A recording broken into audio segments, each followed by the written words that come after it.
नमस्कार दोस्तों। दुनिया में वर्तमान में 199 देशों के पास अपना खुद का एक संविधान है। कुछ देशों के पास संविधान लिखित रूप में है और कुछ देशों के पास संविधान अलिखित रूप में है, और उस संविधान के आधार पर ही वो अपने अपने देशों का संचालन करते हैं, एक सुचारू रूप से चलाने का प्रयास करते हैं।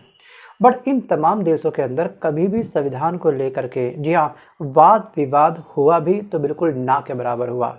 लेकिन हमारा दोस्तों जो भारत देश है, जो हमारा भारत महान देश है, जिस पर इस समय हम लोग अमृतकाल को एंजॉय कर रहे हैं, यहाँ पर भारत के संविधान के ऊपर एक बहुत बड़ा विवाद छिड़ा हुआ है। और रोचक बात दोस्तों ये है कि इस विवाद का ना तो कोई सर है ना तो कोई पैर है। विवाद को समझने के लिए भारत के संसद में भी अभी 2 दिन पहले 2 दिनों की बहस छिड़ी थी, 13 और 14 दिसंबर को। और फाइनली जो नेता होते हैं पक्ष और विपक्ष के दोस्तों, जो नेता है तमाम टॉम एंड जेरी का गेम खेल करके इससे फाइनली कोई समाधान नहीं निकल पाया। सबका मानना यह है कि आखिरकार संविधान के साथ खिलवाड़ हो रहा है। कुछ लोग कह रहे हैं कि संविधान में चेंजेस करने चाहिए, और देश के लोगों के लिए कानून बनाने वाली दोस्तों सर्वोच्च संस्था जो हमारी संसद है, उसमें 13 और 14 दिसंबर को बहस छिड़ी थी, और बहस इस पीक पर पहुंच गई थी कि फाइनली अंत आते आते संसद को स्थगित करना पड़ा। सो गाइस, आपको याद होगा कि यहाँ पर 25 नवंबर से संसद का शीतकालीन सत्र की शुरुआत हुई थी, और तब से लेकर के लगातार दोस्तों हर दिन संसद का हर एक दिन जो हंगामे की आहुति में क्या हो रहा है, स्वाहा हो रहा है। मतलब कि हमारे जो लोकसभा के अध्यक्ष हैं ओम बिरला जी लगातार हर सत्र को कर रहे हैं स्थगित, मतलब कि टर्मिनेट, स्टॉप स्टॉप स्टॉप, ये खेला जा रहा है अभी संसद के अंदर। दोस्तों संसद के अंदर और भी काफ़ी सारे अहम मुद्दे हैं जिनको उजागर करने का प्रयास कर रही है विपक्ष। वो अलग बात है कि कभी कभी ये भी अंगद का पैर बन के केवल अडानी के मुद्दे पर बस उतरे पड़े हैं, बस केवल अडानी अडानी अडानी। इसके अलावा दोस्तों बहुत सारे मुद्दे और भी हैं, जैसे महंगाई को लेकर के, युवा की बेरोजगारी को लेकर के, किसानों के एमएसपी को लेकर के। किसान इस समय धरना दे पड़े हैं, बॉर्डर पर बैठे पड़े हुए हैं, उनके ऊपर आंसू गैस के गोले छोड़े जा रहे हैं, ठीक है। और दूसरी तरफ दोस्तों ध्यान रखिएगा, जो भारत का युवा है इस समय सड़कों पर उतरा हुआ है, बीपीएससी प्रोटेस्ट कर रहा है, यूपीपीएससी प्रोटेस्ट कर रहा है, और भी काफ़ी सारे मुद्दे हैं भाई भारत के अंदर। लेकिन इस समय क्या हो रहा है, मेन मुद्दा क्या है, इन सभी मुद्दों से सबसे ऊपर क्या है, संविधान पर परिचर्चा होनी चाहिए। सो गाइस, भारत का संविधान वर्ल्ड के किसी भी संप्रभु देश का सबसे लंबा संविधान हमारे पास है। लिखित संविधान हमारे पास में है। इसमें अंग्रेजी भाषा के अगर हम बात करें इस संस्करण में, इसके अंदर 1,17,359 मतलब कि 1,17,369 शब्द हैं, वर्ड हैं, 25 भाग हैं, 395 अनुच्छेद हैं, 12 इसमें अनुसूचियां हैं, और 106 बार इसमें संशोधन हो चुका है।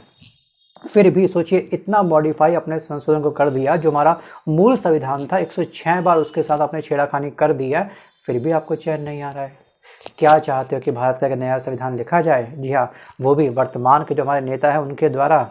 सोचिए, जिस समय संविधान लिखा गया था 2 वर्ष 11 महीने 18 दिन का समय लगा था, जिसमें बहुत बड़े महारथी उस सभा के अंदर बैठे थे, उनका एक्सपीरियंस उस संविधान के अंदर है। और आप चाहते हैं कि संविधान में बस चेंजेस कर करके उसको एक नया रूप दे दें, और जिसका अस्तित्व है उसको हम समाप्त कर दें। ऐसे कैसे संभव है? तो बस बात करता हूँ फिलहाल मैं यहाँ पर किसानों के बारे में। दोस्तों, फसलों के न्यूनतम समर्थन मूल्य की गारंटी की मांग करते हुए 10 महीने से, मतलब फरवरी महीने से इनका ये किसानों का प्रोटेस्ट चल रहा है, ये आंदोलन चल रहा है। तब से शंभू बॉर्डर पर डटे किसान कल बीते दिन तीसरी बार भी दिल्ली कूच नहीं कर पाए। यहाँ पर दोपहर 12 बजे 101 किसानों का जत्था दिल्ली कूच के लिए रवाना हुआ था। ध्यान रखिएगा, बिल्कुल पैदल इनका ये मार्च था, बिल्कुल निहत्थे, कोई हाथों में इनके पास ना कोई हथियार था, डंडे तक इनके हाथ में नहीं थे, केवल क्या थे, झंडे थे बस। लेकिन फिर भी इनको दिल्ली से जाने से रोक दिया गया, वो भी किस पुलिस के द्वारा? वो भी हरियाणा पुलिस के द्वारा। मतलब हरियाणा पुलिस ने आगे बढ़ने से इनको रोक दिया। अब सबसे बड़ा सवाल ये खड़ा होता है कि आखिरकार अगर किसान दिल्ली में एंटर कर रहे हैं, दिल्ली पुलिस इंटरफेयर करे तो बात पल्ले पड़ती है। आखिरकार हरियाणा पुलिस को, जी हाँ, ये राइट किसने दिया कि आप किसानों को रोकें? और पैदल चलने से आप किसी को रोक नहीं सकते हैं, ये भी आपको पता होना चाहिए। इनफैक्ट जी हाँ, अगर किसी राज्य में कोई साइकिल से कोई व्यक्ति आ रहा है, स्कूटी से आ रहा है, स्कूटर से आ रहा है, बाइक से आ रहा है, ट्रैक्टर से आ रहा है, बस से आ रहा है, टेम्पो से आ रहा है, जी हाँ, बुलेट से आ रहा है, तो आप रोक सकते हैं। लेकिन पैदल चलने पर किसी भी तरीके की कोई भी मनाही नहीं है। अब यहाँ पर बैरिकेड के पास पहुंचे किसानों ने, जी हाँ, जाली तोड़ने का प्रयास किया। सीमेंट की एक बहुत बड़ी दीवार इनके आगे खड़ी कर दी गई थी, जिसको बोलते हैं सीमेंट के बड़े बड़े बैरिकेड, जो पार्टीशन बनते हैं ना हाईवे के अंदर, वही सब लगा दिए गए थे। अब किसानों ने, जी हाँ, कुंडा फंसाने का प्रयास किया था कि कुंडा उसमें फंस जाए और मिल करके हम उस दीवार को खींच देंगे। बट यहाँ पे पुलिस वालों ने कहीं ना कहीं, जी हाँ, इनके ऊपर गंदे पानी की बौछार करी। जहाँ पर दोस्तों ये झड़प हुई है किसानों और पुलिस वालों के बीच में, जहाँ पर ये डटे हुए थे पुलिस वाले, उसके नीचे घग्गर नदी बहती है, उस हाईवे के नीचे। और घग्गर नदी का पानी काफ़ी गंदा है और उसी पानी का यूज़ किया गया इनके ऊपर बौछार करने के लिए। इनफैक्ट इनके ऊपर कुछ एक्सपायरी आंसू गैस के गोले भी दागे गए और 2.5 घंटे तक, जी हाँ, 2.5 घंटे तक लगातार इनके बीच में संघर्ष हुआ। और इस संघर्ष के बीच में करीब 17 किसान घायल हुए और दोपहर 2:30 बजे किसानों का लौटना पड़ा। जी हाँ, बिना दिल्ली कूच करे इनको अपने उस आंदोलन के बीच में स्थगित करना पड़ा और इनको वापस लौटना पड़ा। और इससे पहले भी दोस्तों 6 दिसंबर को और 8 दिसंबर को 2 बार किसानों के द्वारा दिल्ली कूच करने का प्रयास हुआ और दोनों बार, जी हाँ, विफल हुआ। ये कल जो हुआ है, कल हुआ विफल इनका तीसरी बार।